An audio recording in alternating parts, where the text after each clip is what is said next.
Mga alingawngaw ng kamatayan, ang Diyos sa tangkahulugan ng pagkamatay. Ang kamatayan, ang salitang kinatatakutan ng karamihan, na Diyos lang ang siyang may alam kung impyerno ba o langit ang iyong patutunguhan.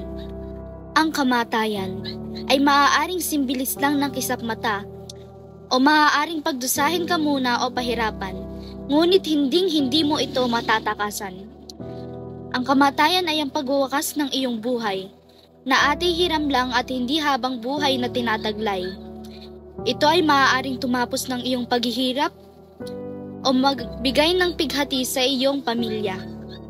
Ngunit ito nga ba'y katapusan na ng iyong buhay o umpisa pa lamang ng iyong mahabang paglalakbay? Marahil dali natin ang buhay dahil ang kamatay sa atin naghihintay. Ngunit malalig ka lang at malampalataya upang makampante ka na sa langit ka mapupunta. Sa langit na walang iba yung paghihirap, sa langit na ang lahat sa iyo ay tatanggap, sa langit na puno ng pagmamahalan kung saan naghihintay sa iyo ang buhay na walang hanggan. Ang kamatayan